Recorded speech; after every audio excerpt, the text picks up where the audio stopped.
was it like? Take us there. Take us on a vivid journey, if you will, of what it was like as a 19-year-old getting lost in a war zone and running out of money in the Sahara Desert. Can you take us there on a journey in a writer's way? Sure. We started, in London, and we were supposed to have $700, $175. We decided to go for it. So we hitchhiked, snuck on trains all across Western Europe. Then we snuck on a ship. We were stowaways across the Mediterranean Sea to Tunisia. From Tunisia, our plan was to travel along the coastal route, kind of an easy route. But we got to the Tunisian-Algerian border, which is a very desolate border. There's nothing but Sahara. We had to hire a man with a Jeep to drive us out to the border. He drops us off. All there was one little border post building in Tunisia. You go about a quarter mile down the road, the one highway. There's another building, and that's Algeria. It's all desert, every direction as far as you can see. So we tried to cross the border. The first time we were blocked. We couldn't get through without a visa. We had to backtrack. We came back the next day with a visa, and there's these real rugged soldiers there, not very friendly. We didn't feel very safe at the border, but they stamped us, allowing us to exit Tunisia and now enter Algeria. But now we're at the border post. It's at night. It's in the middle of the Sahara, and we think the nearest town from the border is about 40 miles. We asked the soldiers at the border post, is there transportation to the nearest town? They say, no, not for 3 days. So I'm like, no way, I'm sitting here for 3 days, this border post with all these soldiers and guns and so forth. So we decided to walk it. So we started walking out in the Sahara at night with no water, no food, no map, thinking we have to walk 40 miles along the highway to get to the first town. Well, it turned out to be 80 miles to the first town. And, yeah, it was something. And while we're walking, we walked about 6-7 hours, complete black darkness. Had a real strange thing happen along the walk. No flashlight at all? You didn't even know about it? Because I know out in that desert they've got those sand snakes. Oh, they do. I was worried about that because when we were walking, we could not see the pavement of the road, and it kind of felt the same as the hard rock of the desert. So we'd have to reach down sometime, make sure we're still walking on the road, not out into the desert. And I was always nervous about snakes being down there when I touched the road, But it was very dark, and there was no stars that night, very cloudy night, and we walked about 7 hours, and finally we saw these two lights coming from behind us from the border. It turned out to be a car. So there's nowhere to hide. We just stood by the road, and the car pulled up, and it was a soldier from the border. This big guy had a rifle, had a pistol. He tells us to get in the car. He didn't ask us. He tells us.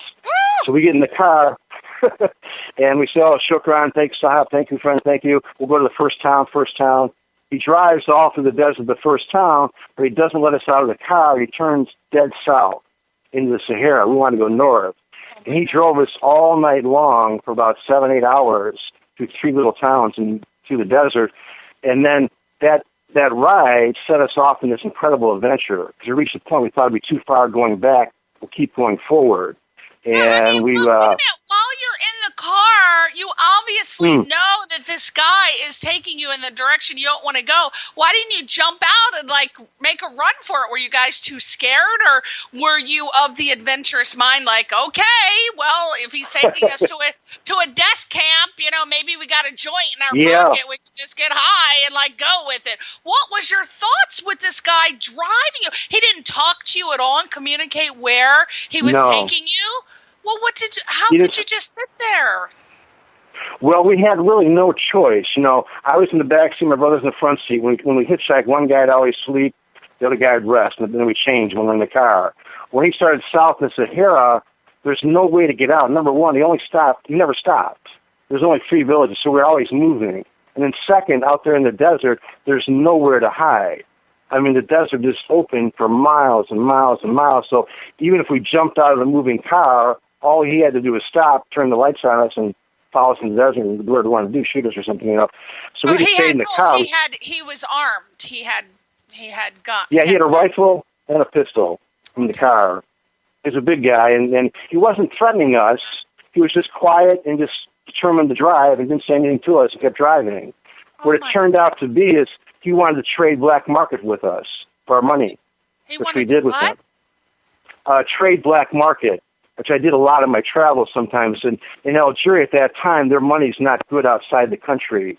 So people living in the country always want to get Western currency, American dollars especially. and they'll trade for you much higher than the bank. So would it be safe to say he kind of like kidnapped you and wanted your money and stuff? Is that?